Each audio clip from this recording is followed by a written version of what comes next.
Welcome to MLG Weekly, your one-stop for the most in-depth coverage of the world of competitive gaming.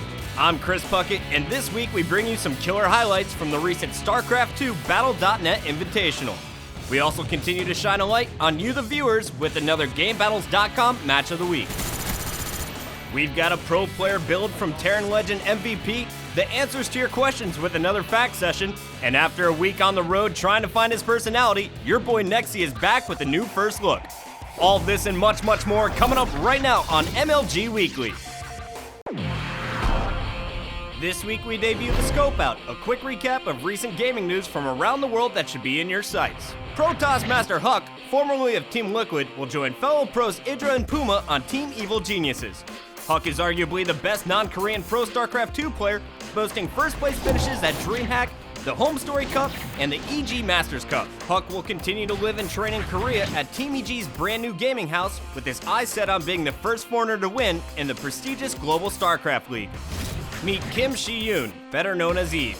Last month, she was handpicked by Jessica, the team manager for Slayers, to join the squad of such legendary players as Boxer and MMA.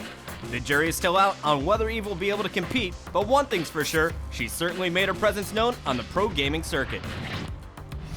In other news, after a disappointing showing at the MLG Pro Circuit event in Anaheim, White Raw bounced back, winning the IPL Season 2 Finals with an impressive 3-1 victory over Nerdshio, taking home the $15,000 first prize.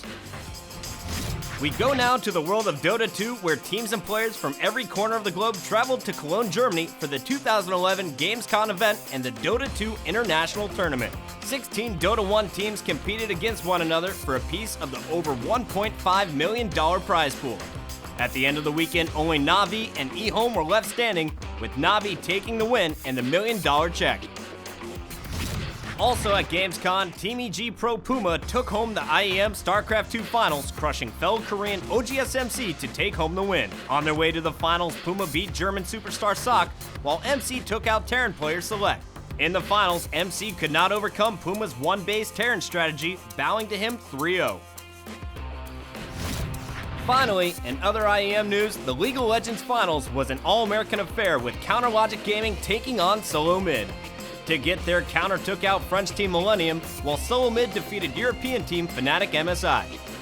In the finals, it was all Counter Logic taking home the crown, the $32,000 cash prize, and MVP honors for Hotshot GG. After the recent MLG Pro Circuit event in Anaheim, the top SC2 players in the world turned their keyboards towards the StarCraft II Battle.net Invitational. This is an ongoing international tournament currently in its regional phase, with the qualifiers for Europe, Latin America, and North America already taking place. The players battled for one of the $10,000 prizes and the ultimate StarCraft II honor, an invite to the BlizzCon Battle.net Global Finals. With the highest GSL points and the most GSL final wins, Korean legends IM Nesty and IM MVP have been chosen to represent Korea. They, along with 16 other pros from every corner of the planet, will compete for the title of Global Champion. The top European SC2 players gave it their all at the European Regional Tournament in Warsaw, Poland. With a lineup of big-name players like Naniwa, Rhett, White Raw, Thorzane, and Sock, viewers knew they were in store for some epic matches. In the finals, Liquid Rhett took out Naniwa and proved to any doubters that he can compete and win at the highest level. Rhett only dropped 2 games during the tournament, smoking Naniwa 2-0 in the finals. In Game 2 of the finals, Rhett gets an insanely early third base, countering Naniwa's fast expansion. Continuing his heavy macro strategy, Rhett is able to overwhelm Naniwa's gateway army with mass roaches, winning $10,000 and a seat in the Battle.net Global Finals. Hopefully, Rhett gained the confidence he needs to beat the Korean powerhouses and take the title for our favorite boys in blue, Team Liquid. The North American StarCraft II qualifier featured Protoss Master Huck along with MLG pros Kiwikaki, Select, Sheth, and Idra. At the end of bracket play, only Select and Sheth remained in the tournament. The finals went to a Game 6 where endurance, originality, and the game sense of both players would be put to the test. In the final stages, Select lands a clutch EMP, disabling Sheth's Infestors. This allows Select to crack Sheth's natural with a powerful Siege Tank, Thor, Marine, and Viking Force, causing the GG. The strong performance from both players qualifies them in the upcoming global tournament. In the Latin American qualifiers, one player stood out above the rest. Six Jacks Terran was able to overcome a diverse group of players, only dropping one game the entire tournament. On his way to the win, he took out Reason, Cats, and D-Killer to take home the $10,000 first prize. In the final game against Killer, Six Jacks plays a passive and safe style, picking off anything he can while doing damage whenever possible. The opportunity to crush his opponent finally presents itself, and Six Jacks moves in for the kill with his Thors and Blue Flame Hellions getting the GG. Though D-Killer lost to Six Jacks Terran in the finals, he still qualifies for the Global Challenge representing Latin America. Make sure to root for your favorite players at the Global Challenge Finals at this year's BlizzCon.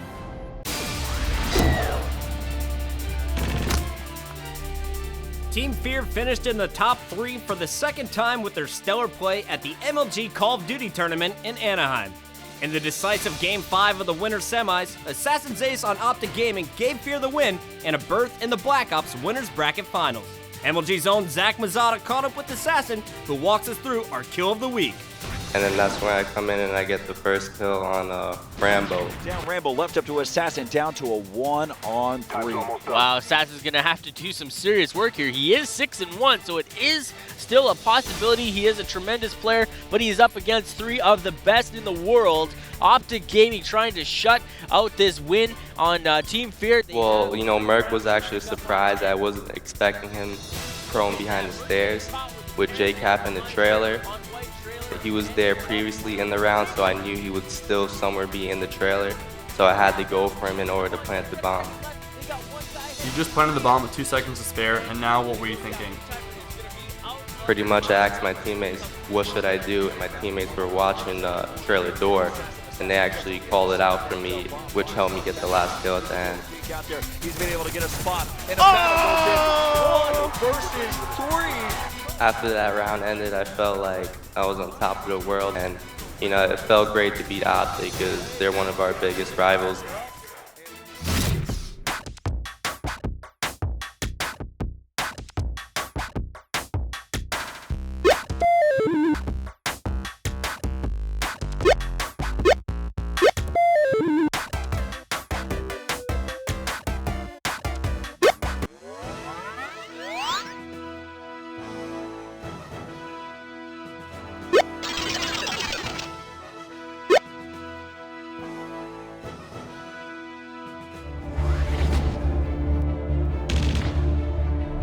Terran Maestro I Am MVP has been at the forefront of StarCraft 2 Pro Gaming since its debut and is arguably the best StarCraft 1 Pro on the current SC2 Pro Gaming circuit.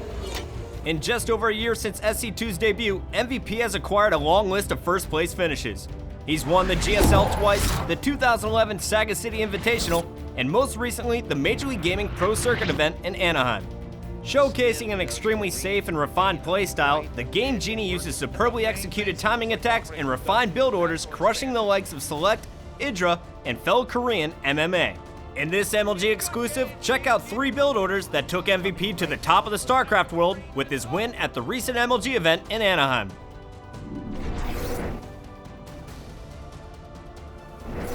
In our first build, MVP pulls ahead early on by killing 14 of Boxer's workers with a Blue Flame Hellion run-by. Boxer opts to counter with his own Hellion run-by, but loses them all without getting a single kill. Boxer, already miles behind his opponent, is finished off by another Blue Flame Hellion drop in his main, which takes out his remaining workers and forces him to GG. In build number 2, MVP opted for what he knows best and what many consider to be his preferred matchup, Terran vs Zerg. Showcasing a safe and macro-oriented playstyle, MVP meticulously builds up a powerful marine tank force against fellow Korean Donghae-gu. Upon securing his position with bunkers and siege tanks at his second expansion, MVP decides it's time to begin the slow push towards his opponent's base. Sieging up on the left side of the Zell crater, MVP forces DRG to attack his well-fortified position. Wasting all of his Banelings and Zerglings on the frontmost siege tanks, DRG is left with only a few Mutalisks, which get taken out by the leftover Marines. Donghae-gu knows he hasn't exchanged armies effectively and is forced to GG. With this win, MVP shows us the importance of good unit positioning and safe early gameplay, proving the Terran race can in fact beat the Zerg race's late game.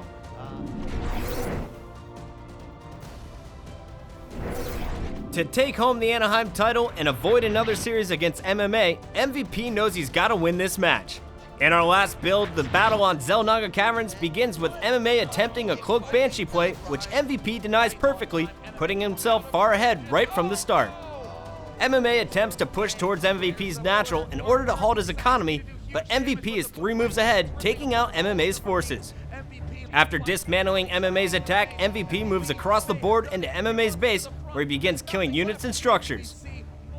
Unopposed, MVP wins the match and the Anaheim crown.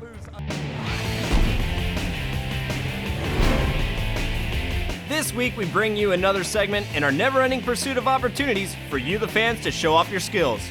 Gamebattles.com is your one-stop battleground for the hottest online competition. Each week, they'll play host to a tournament that features the most skilled Black Ops players competing for respect, bragging rights, and a chance to be featured right here on MLG Weekly. Check out the highlights from our featured match between last week's winner, Sabalo, and his challenger, Restruck. So here we go, it's the 1v1 between Sabalo and Restruck. Sabalo, your returning champion, but Restruck starts the game with the first kill, taking out Sabalo through the wall with a nice spray and pray. But coming off the respawn, Sabalo, knowing where his opponent's at, launches the grenade, picking up the easy payback. I don't think so, son. Using that radar well, Sabalo knows Restruck's underneath him, hits him with the blind fire through the floor, picking up kill number 2, while Restruck comes right back with some nice wall shots, hits the shoulder blades, taking down Sabalo for kill number 2. Restruck again picking up kill number 3 as Sabalo is shut down, but now it's Sabalo's turn. Jumping outside the truck, this time dropping to the floor, hit him in the crotch while picking up his ammo. Sabalo turning things on, picking up kill number 4 and taking the lead. Scored 4-3. Sabalo going for back-to-back kills, lining up his shots, inching around the corner, picking up the easy kill on Restruck with the lead now 5-3. Restruck trying to get back in the game. Some nice floor shots, taking damage, but is able to hit the key shot to the gut. Picks up kill number 4. And here, after tossing the grenade, Sabalo jumps right into his aimer, being taken out. He grabs his ammo, and he continues to use it against his opponent, this time putting shots through the ceiling. Perfect use of the radar, cleaning up kill number 6 as he takes the lead. But Sabalo will not go down that easy. Here he is, catching Restruck through the doorway, tying it up at 6, and he continues to put the pressure, knowing exactly where Restruck is, catching him with the shots in the doorway once again for kill number 7. 7-6, Sabalo with the lead, but Restruck is gonna catch him here mid-air, jumping from the stairs. Restruck, perfect shots, taking him down, and it's all tied at 7 with just 3 minutes and 20 seconds left. Sabalo picks up the kill, but Restruck trades kills with the grenade, all tied up 8-8. Sabalo is gonna pick up kill number 9, jumping right back out, catching Restruck off guard. And here he is, getting taken down though as Restruck comes right off the respawn, knowing exactly where Sabalo's at, catches him with the shots through the wall. Here we got Restruck using some grenades, stuns his opponent once. Sabalo jumps out anyway and is taken down for easy kill number 10. Down by 1, Sabalo with just 2 minutes left on the clock knows he has to put the pressure on Restruck and ties it up with the drop down kill for number 10. 10-10, Restruck now coming right back at his opponent. Sabalo, a sit and duck, is taken out with the wall shots, but here down by 1 with 1:30 left on the clock. Sabalo turns it on at the end of the game. All tied up 11-11. Sabalo hitting his opponent through the wall and finishing the kill on the way down, knowing exactly where he wanted to go. And Sabalo just forces Restruck to give up, charging the respawn. 30 seconds left on the clock, forcing Restruck to charge him, and he just sits back, picking him off through the walls time and time again. Here he is, picking up kill number 15 with the wall shots, and to end the game, Restruck with just 1 second left on the clock is going to be taken down. The final score, 16-11. Sabalo remains your Game Battles champion.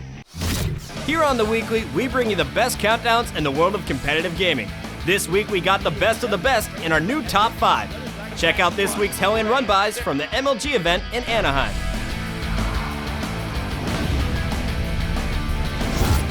Here we go, getting it started at number 5. We have MVP versus Gonzi. MVP is unrelentless with his Hellion pressure, landing good damage with his first wave, and then finishing the job with the second one. Tracking in the back, running in the front with MVP Hellions, and the supply discrepancy now 75-40 for Gonzi. I don't know what Gonzi can do if these SCVs get split. He does not want to go out. Oh, these SCVs so close to dying, and look at that, he splits them up as much as he possibly can, but this is not good for Gonzi whatsoever. MVP, former GSL champion, dropping the manner. At number 4, we got MVP back, this time cracking Select's defense with a massive Hellion force backed by Marines and Banshees. More wrong. This is a huge game-changing moment as the Hellions and Marines of MVP are virtually untouched. Select has to basically stop mining at his natural and lift.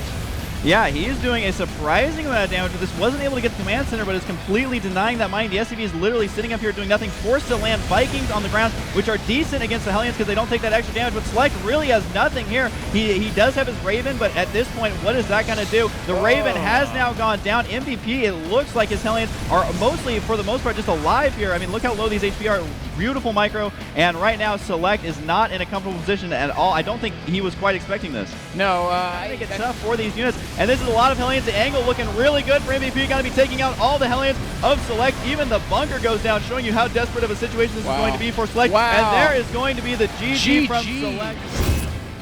At number 3, we got Boxer doing the elevator drop, taking out Idra, earning the fast GG against one of StarCraft 2's most controversial players. Not even moving the medevac, unloading straight into the main Idra, now dropping the Queens there. Queen on hold position, taking a lot of damage. Oh, no. And it looks like the Spine Crawler not quite yet done burrowing.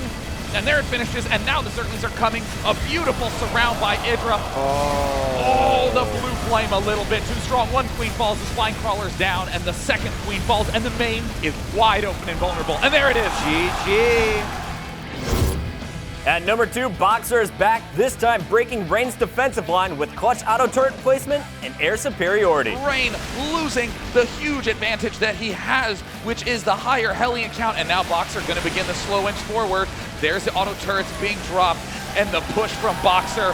Where do the tanks run for Rain? They're surrounded the land by Boxer, and the Hellions sweep into the front. A clean push from Boxer. The expansion, he's lining him up, Wheat, and there's the good game. And your number 1 play goes to MVP. In his match against Boxer, MVP took out 14 of Boxer's workers with a Blue Flame Hellion run-by.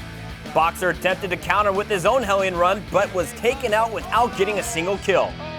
Already miles behind, Boxer was finished off by another Blue Flame Hellion drop in his main, forcing him to GG. He's in the main, the Mules, vulnerable target fires by MVP.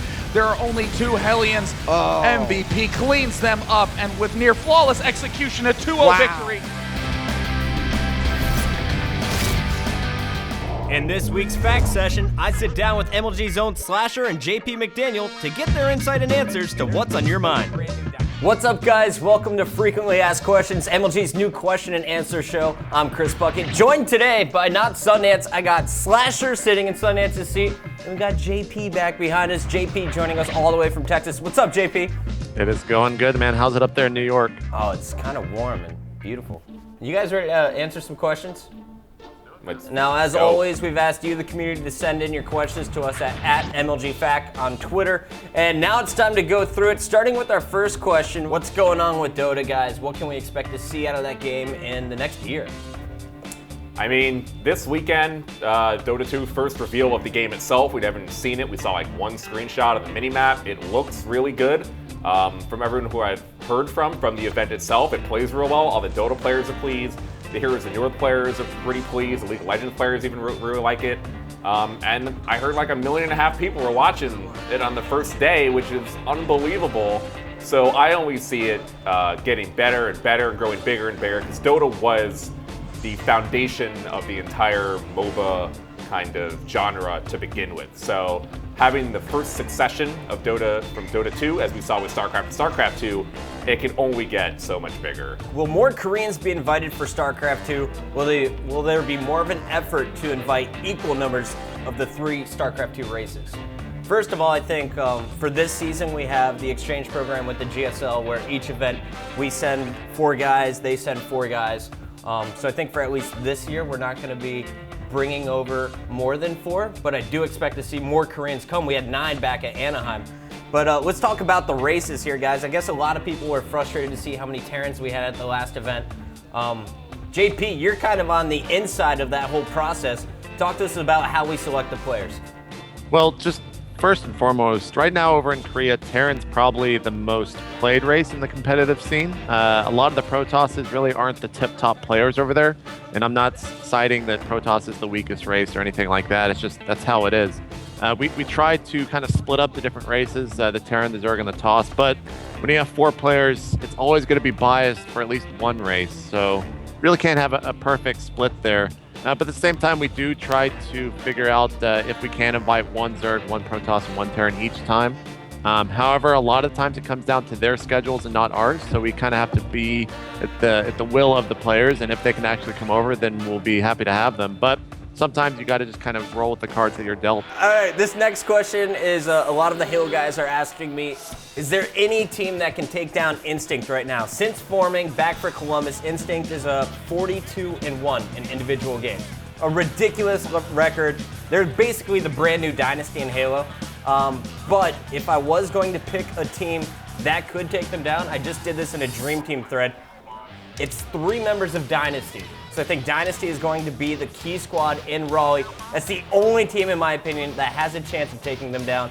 Slasher, I know you get to watch a little bit of the Halo. Do you have any other top teams that could take them out? I'm taking old school Final Boss Team 3D for the win. Old school. Old school. So I'm taking you're gonna make the other 2006 two play Final themselves? Boss. Yep.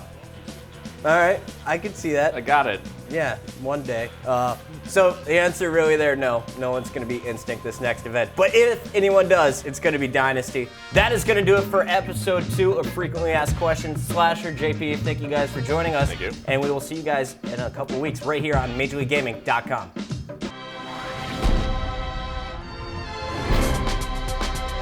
Here at MLG Weekly, we bring you the most comprehensive first looks at the hottest game releases. This week, Nexy is back after a week in solitary to bring you a look at Deadblock. Hey, what's up guys? It's Nexy yet again. Now this week I got a really special game for you. It only costs $10 and you can buy it from the Xbox Live Marketplace. Now it goes by the name of Deadblock. And the point of the game is that you're trying to survive a zombie apocalypse. And it just so happens I survived one last week, so who better to show you the first level than me? Let's get it started. Alright, here we go guys. Now the first thing that really stuck out to me in this game is the art style. I really like the cartoony, over-the-top style. Number 2, the music is great. Now the game's set in the 1950s, but the music is just incredible. You gotta play it to understand. Now we're in the first level, it's called the Diner. And basically I'm trying to find all my guitar equipment so I can rock out and crush zombies. So let's get it started. Here's my 3-step plan to success. 1. Board up all the rooms immediately. If you're in a room with a lot of windows, board it up first. That way there's not too many zombies harassing you. Step 2. Search as much as you can. Break down everything and find everything. Step 3. Crush zombies. Let's do this. Alright guys, now you're going to pick up different stuff. You'll pick up wood and you'll pick up bolts. That'll help you build traps, which I'll explain in a second. Do not underestimate this. Pick up as much wood and bolts as possible. Now you can actually play as the people that you find. Mike is really good at searching. You'll see his stats when you switch to play with him. So I'm going to let him run around and search while I do the heavy work. Looks like Mike found me the key. Good work, Mike. Now even though Mike found the key for me, you're going to want to spend as much time as possible clearing out this room. Because once you go through that big red door, there's a ton of zombies. And you better be ready. Get through this little thing over here. Very nice. Oh! Found my guitar amp. 1 of 3. Alright guys, now that I've cleaned out the entire room, I found the key, I'm ready to go through the red door. Oh, the zombies are dancing! I want to dance with zombies. Come here.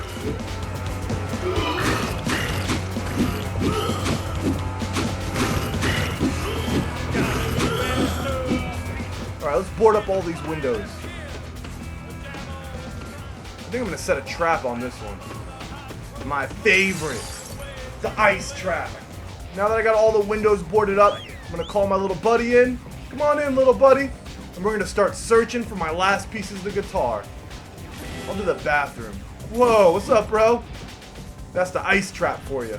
Oh, my little buddy found a piece of my guitar. Nice. I'll just play defense for a little bit here. Oh, thanks, little buddy. Now that my little buddy found all my guitar pieces, it's time to close out the level. Not before I do this. Woo! Alright, let's go, little buddy, let's go! There's the guitar amp. It's time to rock!